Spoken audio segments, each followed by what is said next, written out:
اعوذ باللہ من الشیطان الرجیم بسم اللہ الرحمن الرحیم الحمد للہ رب العالمین والصلاة والسلام علی سید الانبیاء والمرسلین سیدنا و نبینا و شفیعنا بالقاسم محمد وعلی الطیبین الطاہرین المعصومین المظلومین اما بعد فقد قال اللہ تعالی و تبارک فی کتابہ المبین وهو اصدق القائلین بسم اللہ الرحمن الرحیم ایاک نعبد و ایاک نستعین صلوات پڑھیں محمد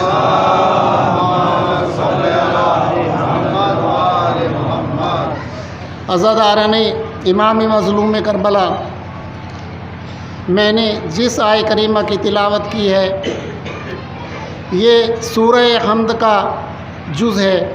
اس جز کا مطلب یہ ہے کہ اے پروردگار، ہم تیری ہی عبادت کرتے ہیں اور تجھ ہی سے مدد چاہتے ہیں۔ ہم تو ایسے ہی کی عبادت کرتے ہیں جو حقیقی حکم دینے والا، جنوں انس کو خلق کرنے والا ہے، اور جو لم یلد ولم یولد ہے۔ وہ خدا جس نے انسان کو اشرف المخلوقات بنایا، وہ خدا جس نے بغیر ستون کے آسمان کو قائم کیا، وہ خدا جس نے حور و غلمان کو خلق فرمایا، وہ خدا جو خالق ارض و سما ہے۔ ہم ایسے ہی خدا کی عبادت کرتے ہیں اور ایسے ہی خدا کو ہم وحدہ لا شریک جانتے ہیں۔ صلوات پڑھیں۔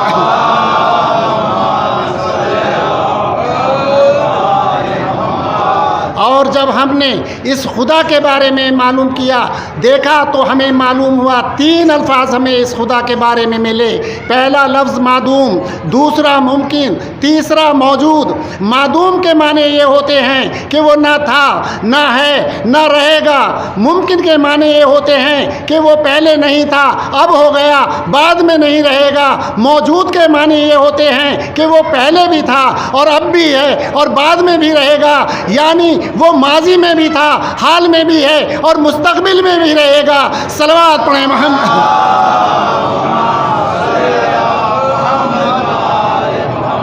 اب تینوں الفاظ کا موازنہ کیا جائے تو سب سے زیادہ گرا قدر لفظ موجود ملے گا۔ تو معلوم ہوا کہ خداوند عالم نہ معدوم ہے نہ ممکن بلکہ موجود ہے، اسی لیے اس کی عبادت کی جاتی ہے اور اسی سے مدد مانگی جاتی ہے۔ سب سے پہلی بات یہ ہے کہ مفہوم عبادت سمجھا جائے کہ عبادت کسے کہتے ہیں، عبادت کیا شے ہے، عبادت کیا چیز ہے۔ جب ہم نے خداوند عالم کی پاک و پاکیزہ کتاب کا مطالعہ کیا تو معلوم ہوا وما خلقت الجن والانس الا لیعبدون، کہ ہم نے جن و انس کو نہیں پیدا کیا مگر یہ کہ وہ ہماری عبادت کریں۔ تو معلوم ہوا کہ جن و انس کا سبب خلق عبادت ہے۔ عبادت کا مقصد یہ ہرگز نہیں ہوتا کہ اپنی پیشانی کو سرخم، اپنی پیشانی کو ہر وقت سجدے میں جھکائے رہیں، بلکہ عبادت کا مطلب یہ ہے کہ خداوند عالم کے حکم کی فرما برداری کرنا، ہر وقت اپنے سر کو سجدے میں خم رکھنا ممکن نہیں۔ عزیز و صلوات پڑھیں۔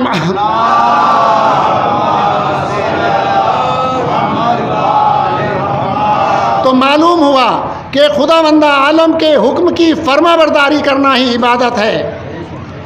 اگر اس کے حکم سے الگ ہٹ کر ایک کام بھی کیا تو یہ عبادت جہالت میں بدل جائے گی۔ اسی لیے ابلیس کا واقعہ دہرایا جاتا ہے کہ اس نے تمام زندگی عبادت میں صرف کر دی، اس نے اپنی پوری زندگی عبادت میں صرف کر دی، لیکن خدا کے ایک حکم کی نافرمانی کی تو اس کی عبادت جہالت میں بدل گئی۔ صلوات پڑھیں محمد۔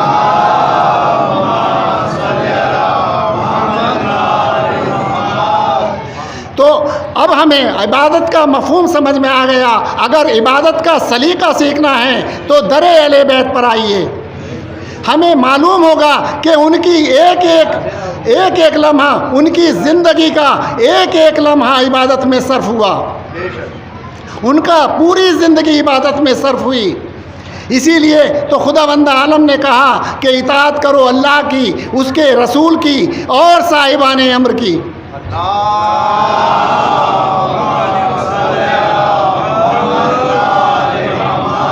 عزاداروں، جب صاحبان امر سے مراد ائمہ معصومین ہیں، تو اب رسول سے پوچھا جائے کیا صاحبان امر یعنی ائمہ معصومین کی اطاعت عبادت ہے؟ تو جواب دیں گے کہ ارے اطاعت تو دور کی بات ہے، صرف علی کو دیکھو، اس کا ذکر کرو، اس کا ذکر بھی عبادت ہے اور اس کو دیکھنا بھی عبادت ہے۔ صلوات پڑھیں محمد۔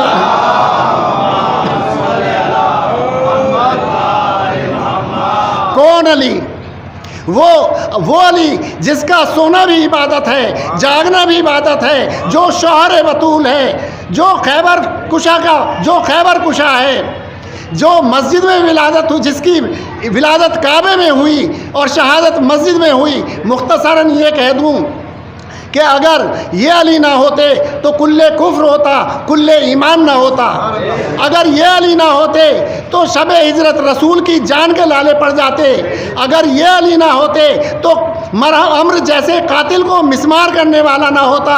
اگر یہ علی نہ ہوتے تو کعبے کی عظمت و وقار نہ ہوتا۔ اگر یہ علی نہ ہوتے تو غدیر کے منبر پر مومنوں کا کوئی مولا نہ ہوتا۔ اگر یہ علی نہ ہوتے تو کوئی سورہ برات سنانے والا نہ ہوتا۔ اگر یہ علی نہ ہوتے تو الہام و قرآن کی تکمیل نہ ہوتی۔ اگر یہ علی نہ ہوتے تو خود رسول کی تجہیز و تکفین نہ ہوتی۔ اگر یہ علی نہ ہوتے تو شجاعت کا جوہر نہ ہوتا۔ اگر یہ علی نہ ہوتے تو کوئی فاطمہ کا کفو نہ ہوتا۔ اگر یہ علی نہ ہوتے تو خیبر کا در ہوتا، در اکھاڑنے والا نہ ہوتا۔ صلوات پڑھیں محمد۔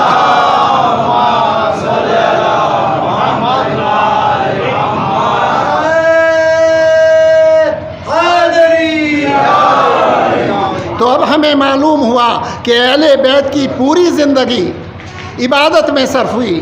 ہمیں اہل بیت سے معلوم ہوا کہ حلال روزی کمانا عبادت ہے، پڑوسی کا خیال رکھنا عبادت ہے، ماں باپ کی فرما برداری کرنا عبادت ہے، یتیموں کے سر پر شفقت کا ہاتھ پھیرنا عبادت ہے، مسکینوں کی امداد کرنا عبادت ہے، دین علم حاصل کرنا عبادت ہے۔ تو عزیزوں، جب ہم نے ساری عبادت کو دیکھ لیا کہ اہل بیت کی ایک ایک زندگی، ایک ایک لمحہ عبادت میں صرف ہوا، اور جب ہم نے تاریخ کربلا دیکھی تو وہاں کا ہر ایک کردار جس کی ایک ایک لمحہ بھی ضائع نہیں گیا، پوری زندگی ایک ایک لمحہ عبادت میں صرف ہوا۔ عزیزوں، آج محرم کی 9 تاریخ ہے۔ آج محرم کی 9 تاریخ ہے۔ 7 تاریخ سے خیام حسینی میں پانی ختم ہو چکا ہے۔ آج بچوں کو 3 دن پیاس کے ہو چکے ہیں۔ 7 تاریخ سے خیام حسینی میں پانی نہیں ہے۔ عزیزوں، بس تصور شرط ہے۔ بیان پہ یہ نظر کریں کہ کیا بیان کیا ہے، تصور شرط ہے۔ آج محرم کی 9 تاریخ ہے۔ اللہ تشکی آوازیں بلند ہیں، اور ہر خاندان جس پہ ذمہ داری ہوگی، یہ نوٹ کر لیں کہ اگر کسی بھی انسان پہ جتنی بڑی ذمہ داری ہوگی اس کو اتنی ہی تکلیفیں سہنی پڑیں گی۔ عزیزوں، عباس فوج حسینی کے علمدار ہیں۔ علمدار ہونے کے ناطے سب سے زیادہ ذمہ داری عباس پر ہے۔ اور کون عباس؟ جسے فاطمہ زہرا نے اپنا بیٹا کہا۔ عزیزوں، بس ایک جملے میں حضرت عباس علمدار کی فضیلت بیان کرتا ہوں۔ ارے دل برے بنی دل برے زہرا ہوگا، اور ایک عباس ہی 2 ماؤں کا بیٹا ہوگا۔ عزیزوں، وہ عباس جس نے البنی کا شیر پیا، جس کی رگوں میں حیدر کرار کا خون دوڑ رہا ہے۔ عزیزوں، اب جس کی اتنی شجاعت ہو کہ دشمن نظر نہ ملا سکے، تو اب اس کے دل سے پوچھئے کہ کس طرح صبر کیا ہوگا، کتنی شجاعت پر فائز تھے۔ جب واقعہ کربلا ہو چکا اور البنین سے کہا گیا کہ عباس کے شانے قلم ہو گئے، ان کے سر پر آہنی گرز لگا، تو عباس کی ماں البنی کہتی ہیں کہ اے عباس، میں سنتی ہوں کہ لوگ مجھ سے کہتے ہیں کہ تیرے شانے قلم کر دیے گئے۔ عباس میں سنتی ہوں کہ تیرے سر پر آہنی گرز لگا۔ عباس میں سنتی ہوں کہ تو بغیر ہاتھوں کے زمین کربلا پر آیا۔ ارے مجھے یقین نہیں آتا کہ تو اتنا شجاع تھا کہ کس میں جرأت تھی جو تیرے شانے قلم کرتا۔ لیکن جب میں یہ سنتی ہوں کہ سکینہ کو تماچے لگائے گئے، ارے عباس مجھے یقین ہو جاتا ہے کہ تو دنیا میں نہیں ہے۔ اگر تیرے شانے ہوتے تو تیرے کسی کی ہمت نہ ہوتی کہ سکینہ کو تماچے لگاتا۔ ارے جب میں یہ سنتی ہوں کہ زینب کی چادر چھین لی گئی تو مجھے یقین ہو جاتا ہے کہ اگر عباس تو زندہ ہوتا تو کس کی مجال تھی کہ جو زینب کی چادر چھینتا۔ عزیزوں، آج 9 محرم ہے۔ عباس علیہ السلام ذاکر کے پاس آتے ہیں اور کہتے ہیں کہ اے ذاکر، تو میری سب سے بڑی مصیبت نہیں پڑتا۔ ذاکر نے کہا کہ مولا سب سے بڑی مصیبت کیا ہے؟ ارے مولا نے فرمایا کہ ذاکر سن، جب بھی کوئی شہید زمین پہ گرتا تھا تو اپنے ہاتھوں کا سہارا لیتا تھا۔ ارے میرے ہاتھ کٹ چکے تھے، جب میں زمین پر گرا تو منہ کے بل گرا۔ عزیزوں، کوئی ان کی مصیبت کا اندازہ نہیں لگا سکتا۔ ارے میں کہوں گا کہ مولا یہ بات سچ ہے کہ آپ جس طرح زمین پر گرے اس طرح کوئی شہید نہیں گرا۔ ارے عزیزوں، مصائب کا جملہ ہے۔ ارے 11 محرم کو ارے زینب ویسے ہی زمین پر گری جیسے عباس۔ ارے زینب ویسے ہی زمین پر گری جیسے عباس۔ ارے 12ویں امام زیارت میں پڑھتے ہیں، ارے سلام ہو ان بیویوں پر، ارے جن کے ہاتھ پسے گردن بندھے تھے۔ ارے 11 تاریخ کو جب حسین علیہ السلام کا لاشا بے گورو کفن پڑا تھا، ارے سید سجاد گزرے۔ ارے زینب نے دیکھا کہ سید سجاد ارے قریب دنیا سے نہ چلے جائے، ارے تو زینب نے اپنے آپ کو اونٹ سے گرا دیا۔ ارے ہاتھ پسے پشت بندھے تھے، زینب ایسے گری جیسے عباس۔ عزادارو، بس 2 جملے، 2 واقعے اور آپ کی زحمت تمام۔ عزاداروں، سب شہید، انصار و اقربا سب شہید ہو چکے ہیں۔ عباس تنو تنہا حسین کے پاس پہنچے، کہا مولا مرنے کی اجازت دے دیجئے۔ میرے غریب مولا نے عباس کو نیچے سے اوپر تک نظر ڈالی، کہا عباس میں تمہیں کیسے مرنے کی اجازت دے دوں؟ تم تو میرے علمدار ہو۔ ارے تم تو میرے علمدار ہو، تم سے تو زینب کو ڈھارس ہے، تم کو تو سکینہ کو ڈھارس ہے، میں تمہیں کیسے اجازت دے دوں؟ عزیزو، جب اجازت نہ دی، تصور شرط ہے، حسین خیام عباس خیام حسینی کی طرف چلے، خیام حسینی کی طرف چلے۔ جیسے ہی خیموں کے نزدیک پہنچے، عزیزوں تصور شرط ہے، صاحب اولاد کا مجمع ہے، جیسے ہی نزدیک پہنچے اللہ تشکی آوازیں سنائی دی۔ عزیزو، عباس نے خیمے کا پردہ اٹھایا، ارے اب جو دیکھا تو بچے خشک مشک کو اپنے شکم سے لگائے بیٹھے ہوئے آواز دے رہے ہیں اللہ تعالی اللہ تعالی۔ ارے بس حسین کے پاس ہے عباس۔ ارے عباس نے ایک گود میں عباس نے سکینہ کو اٹھایا، ایک ہاتھ میں مشق سکینہ لی۔ عباس حسین کے پاس پہنچے، کہا مولا سکینہ پانی کے لیے کہتی ہیں۔ عباس نے جب سکینہ کو لے کے چلے ہیں تو امام حجت خالق ہیں، انہیں سب معلوم ہے کہ کیا ہے۔ عزیزوں، بس عباس علمدار نے جناب سکینہ کو گود میں لیا، ایک ہاتھ میں مشق لی۔ امام حسین علیہ السلام کے نزدیک آئے، کہا مولا پانی کی اجازت دے دی۔ بس ایک مرتبہ حسین نے عباس کو دیکھا اور ایک مرتبہ سکینہ کو دیکھا، ایک جملہ عباس سے کہا اور ایک جملہ سکینہ سے کہا۔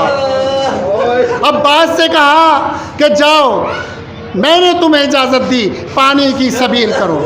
اب سکینہ کی طرف نظر کی اور ایک جملہ سکینہ سے کہا کہ سکینہ بھیج تو رہی ہے چچا کو، جب تیرے تماچا لگے گا ارے چچا بہت یاد آئے گا۔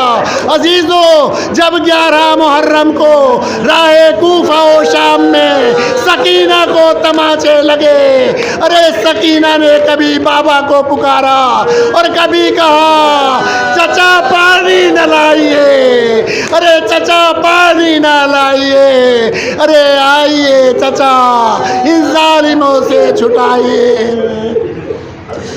عزیزو، امام حسین سے رخصت ہوئے۔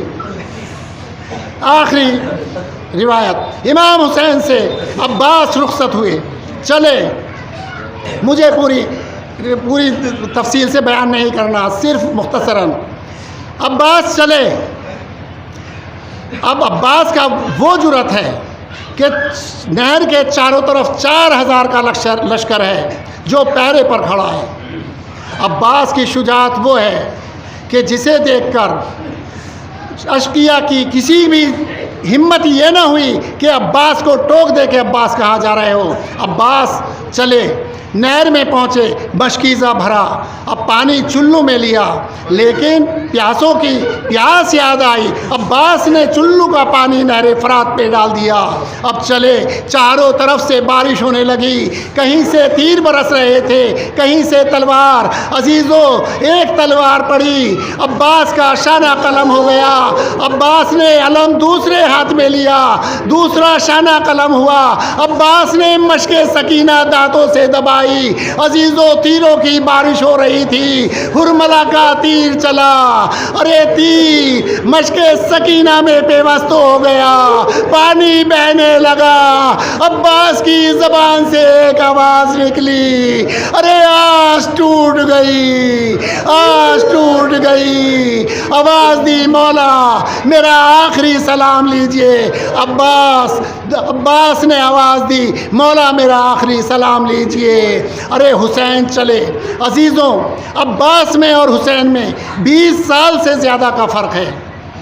حسین میں اور عباس میں 20 سال سے زیادہ کا فرق ہے۔ عباس گھوڑے سے زمین پر تشریف لا چکے ہیں، اب حسین عباس کی جانب چلے اور سوچتے ہیں کہ عباس، جب تم پیدا ہوئے تھے تو تم نے میرے ہاتھوں پر آ کر میری آنکھیں کھولی تھی، اور جب تم بچپن میں آئے تو تمہیں میں نے انگلی پکڑ کر چلنا سکھایا، اور جب تم جوان ہوئے تو میرا سہارا بن گئے۔ عباس، تم میرا سہارا بن گئے۔ ارے حسین، یہ سب کچھ تو نہ کہہ سکے، ارے آواز دی، ارے کمر ٹوٹ گئی عباس، ارے کمر ٹوٹ گئی عباس، ارے عباس اب میری کمر ٹوٹ گئی۔ عزیزو، حسین عباس کے نزدیک پہنچے۔